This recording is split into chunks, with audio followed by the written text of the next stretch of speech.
Hello विद्यार्थी मित्रों 85 नंबरનો point છે આપણે કર્મચારીને તેમણે આપેલી શ્રમના બદલામાં આવતું વળતર એટલે એને આપણે વેતન કહીએ છીએ બરાબર વેતન કયું પ્રોત્સાહન નાણાકીય પ્રોત્સાહન છે બરાબર ને નાણાકીય પ્રોત્સાહન કર્મચારીને આપણે બઢતી આપીએ છીએ બેટા કામના બદલામાં કર્મચારી સારું કામ કરે તો વ્યક્તિને બઢતી આપવામાં આવે એમાંનો પગાર વધતો હોય છે તો એ નાણાકીય પ્રોત્સાહન છે પ્રોત્સાહનનું મુખ્ય સાધન કયું છે નાણું બિન નાણાકીય પ્રોત્સાહન સલાહ સૂચન એ બિન નાણાકીય પ્રોત્સાહન છે બોનસ ક્યારે ચૂકવાય હંમેશા વર્ષના અંતે બોનસ ચૂકવાતું હોય દોરોની માત્રા કઈ સપાટીએ વધારે હોય છે એટલે નિરીક્ષણ કીધું હોય તો તળ સપાટી આવે દોરોની તો દરેક સપાટી આપણે જોઈએ એટલે દરેક સપાટીએ એની માત્રા વધારે હોય છે દોરોના કયા તત્વોમાં દેખરેખ નિયમન અને વિશ્લેષણનો સમાવેશ થાય છે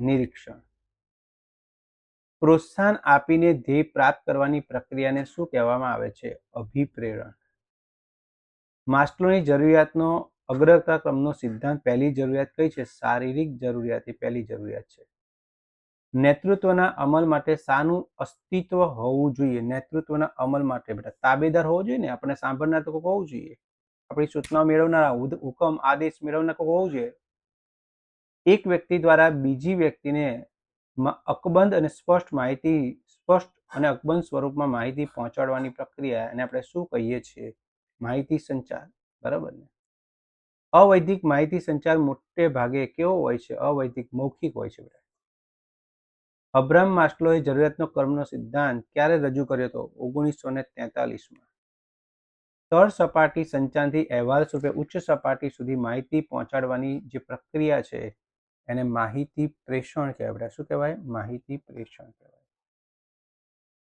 નેક્સ્ટ ઇચ્છિત કાર્યને પાર પાડવા માટે પોતાને કે બીજાને આપવામાં આવતી પ્રેરણા એટલે કોઈ કાર્ય કરવું છે અને એ કાર્ય માટે પોતાને કે બીજાને આપવામાં આવતી પ્રેરણાને અભિપ્રેરણ કહેવાય માનસિક શાંતિની જરૂરિયાત એટલે સુરક્ષાની જરૂરિયાત અથવા સલામતી પણ કહેવાય બેટા સુરક્ષા સલામતી દોરણીમાં હુકમ સૂચન અને માર્ગદર્શન ઉપરાંત શાનો સમાવેશ થાય છે દેખરેખ બેટા દોરણીમાં હુકમ આપવામાં આવે સૂચનો આપવામાં માર્ગદર્શન આપે અને એ પ્રમાણે કામ થાય છે કે નહીં જોવાનું છે એટલે દેખરેખ માનવ જરૂરિયાતનો અગ્રતમ નક્કી કરનાર અબ્રાહમ માસ્લો એ કોણ હતા મનોવૈજ્ઞાનિક હતા બેટા કોણ હતા મનોવૈજ્ઞાનિક દોરણીની મુખ્ય તત્વોની સંખ્યા કેટલી છે દોરણીના મુખ્ય તત્વોની સંખ્યા 4 છે દોરવણી એક કેવી પ્રક્રિયા છે દોરવણી કેવા પ્રકારની પ્રક્રિયા સતત ચાલતી પ્રક્રિયા છે મનની કઈ એવી સ્થિતિ જે કર્મચારીને લક્ષ્ય તરફ દોરી જાય છે બેટા કર્મચારીને લક્ષ્ય તરફ દોરી જાય છે બરાબર ને પ્રોત્સાહન જેને અભિપ્રેરણ આપણે કહીએ છીએ અભિપ્રેરણ પ્રોત્સાહન શબ્દ તો છે નહીં અભિપ્રેરણ શબ્દ છે તે પ્રાપ્ત કરવાની ઈચ્છા અન્ય વ્યક્તિના મનમાં જાગૃત કરવાની કળા બરાબર ધ્યેય પ્રાપ્ત કરવા માટે બીજી વ્યક્તિના મનમાં કામ કરવાની ઈચ્છા ઊભી કરવી આ જે વ્યક્તિમાં કળા હોય ને એ વ્યક્તિ પોતે નેતૃત્વ ધરાવતો એવું કહી શકાય બરાબર ને વ્યક્તિના મનમાં બીજા વ્યક્તિના મનમાં હોય તો બેટા અભિપ્રેરણ આવ્યું બરાબર ને અહીંયા મનની સ્થિતિ કર્મચારી તો અભિપ્રેરણ છે માનવ સંબંધો અને મિત્રતા પર આધારિત માહિતી સંચાર કેવું હોય બેટા અવૈધિક જ હોય બરાબર વિકલ્પો જોવાની જરૂર પણ ના પડી શકાય બેટા બરાબર અથવા તો અવૈધિકને આપણે બીજું શું નામ આપી શકીએ છીએ બેટા એ પણ તમને ખબર હશે અનૌપચારિક માહિતી સંચાર જેને કહી શકાય અવૈધિક અથવા તો અનૌપચારિક માહિતી સંચાર કયો માહિતી સંચાર વધુ પરિવર્તનશીલ અને સરળ હોય છે બેટા સીધું છે બેટા અનૌપચારિક જ આવે બરાબર ઔપચારિક માહિતી સંચારનો મુખ્ય હેતુ શું છે અંકુશ અને સંકલન જાળવવાનો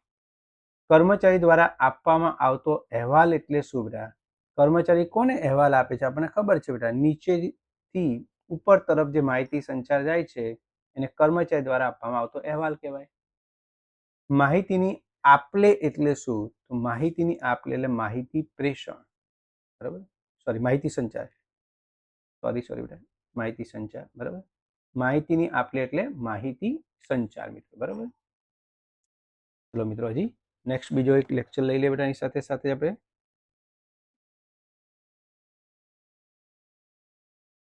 હવે ચેપ્ટર નંબર 7 થી ચેપ્ટર નંબર 10 ના જે MCQ છે બેટા એની આપણે ચર્ચા કરવાની છે.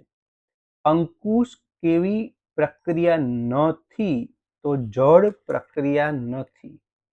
અને છે તો આંતરિક. મિત્રો અમુક જગ્યાએ જવાબ છે, ધ્યાન રાખજો બરાબર. છે તો આંતરિક શબ્દ. ઘણી જગ્યાએ અંકુશ કેવી પ્રક્રિયા છે તો ગતિશીલ છે, સતત ચાલતી પ્રક્રિયા છે, બરાબર એવું આપ્યું છે. પણ બધું સાથે આપ્યું હોય તો આંતરિક જવાબ આપણે લખશું કેવી પ્રક્રિયા છે. તો નથી તો જળ. એકમમાં સ્થાપિત ધોરણ કરતાં વધારે સારા પરિણામ મળે તો શું કરવું જોઈએ? ધોરણ સુધારીને આપણે ઊંચા કરવા જોઈએ. આયોજન ધ્યેય નક્કી કરે છે અને અંકુશ એને શું બનાવે છે બેટા? બરાબર ને? તો અંકુશ એને અસરકારક બનાવે છે. આળસુ તો ના બનાવે બેટા, નીચું ના બનાવે. તેના વગરનું ઔદ્યોગિક એકમ સાથી વગરના રથ જેવું ગણાય છે. અંકુશનું મહત્વ જ છે બેટા. અંકુશ એ ખાલી ગયા સુધારણા તરફનો ખ્યાલ છે. એટલે ભવિષ્યનું જાણે ને, ભવિષ્ય એકવાર જે થઈ ગયું એ તો થઈ ગયું છે. એટલે ભૂતકાળનું એ વર્તમાનનું સુધારી શકાતું નથી. ચાલુ ભૂતકાળ તો આજે તો ઇંગ્લિશ ગ્રામર છે. તો ભવિષ્યમાં એ ભૂલો ના થાય એના માટે અંકુશ રાખીએ છીએ. પ્રયત્નો, પરિણામ અને સાધન, ઉદ્દેશ વચ્ચે સંતુલન સાધવાનું જે કાર્ય છે એ કાર્યને આપણે શું કહીએ છીએ? અંકુશ. અંકુશનું કાર્ય કઈ સપાટી પર? દરેક સપાટી અંકુશ જોવા મળે આપણને. આદર્શ અંકુશ વ્યવસ્થા બધા જ વિભાગોને માર્ગદર્શન આપીને શું કરે છે બેટા? સંકલન કેળવે છે. સંકલન. પ્રાચીન સમયમાં, પ્રાચીન સામાન્ય અર્થમાં જોવા જઈએ તો અંકુશ એ શું હતું?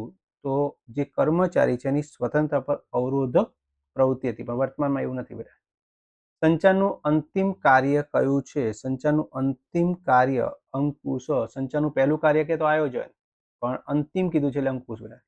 અંકુશ એ સંચાલનની પ્રક્રિયાનું કયું કાર્ય છે? જો ફેરવીને પ્રશ્ન પૂછ્યો, સંચારનું કયું કાર્ય આવે? તો અંતિમ આવે. અને અંતિમ કીધું હોય તો અંકુશ આવે બેટા. બંને રીતે પ્રશ્ન ફેરવીને પૂછ્યો છે. એક નિષ્ણાંતે આયોજન અને અંકુશને કોની સાથે સરખા જોડ્યા? બેટા વેરી મોસ્ટ એમ્પલી 2-3 માર્કની અંદર પૂછાતું હોય છે કે આયોજન અને અંકુશ જોડ્યા બાળકો છે, સમજાવો. બરાબર. તો આયોજન અને અંકુશનું તમારે સમજૂતી એની આપવાની હોય છે. આયોજનને શેની સાથે જોડ્યા બાળક જેવો સંબંધ છે? આયોજનને કોની સાથે? હમણાં જો પ્રશ્ન હતો આગળ, અંકુશ સાથે. આયોજન અંકુશ જોડ્યા બાળકો જેવું છે બેટા આપણી પાસે. બરાબર. ધોરણો કરતા વધારે સારા પરિણામો મળે ત્યારે એને શું કરવું જોઈએ આપણે? તો ધોરણો કરતા વધુ સારા પરિણામ મળે ત્યારે ધોરણો નીચા સ્થપાયેલા ગણાય. અને શું કરવું જોઈએ? તો ધોરણો ઊંચા લઈ જવા જોઈએ. પણ એવું તો આપ્યું નથી એટલે ધોરણો નીચા છે. આનો મતલબ એવો હતો. બરાબર. એ જવાબ આવે. આયોજન અનુસાર કાર્ય થાય છે કે નહીં તે જોવાની કામગીરી સંચાલનનું કયું કાર્ય કરે છે? અંકુશનું કાર્ય છે કે આયોજન પ્રમાણે કામ થાય છે કે નહીં. અંકુશની વ્યાખ્યામાં પણ આવે બેટા. અંકુશ કેવી પ્રક્રિયા નથી? ફરી વાર આવ્યું બેટા. જળ. અને છે તો આંતરિક. હમણાં મેં આગળ વાત કરી હતી બેટા. બરાબર. સતત ગતિશીલમાં પણ આવતું હોય છે, પણ બધા શબ્દો છે તો છેમાં કઈ આવે છે? આંતરિક. નથી તો જળ. નીચેનામાંથી કયું કાર્ય અંકુશનું નથી બેટા?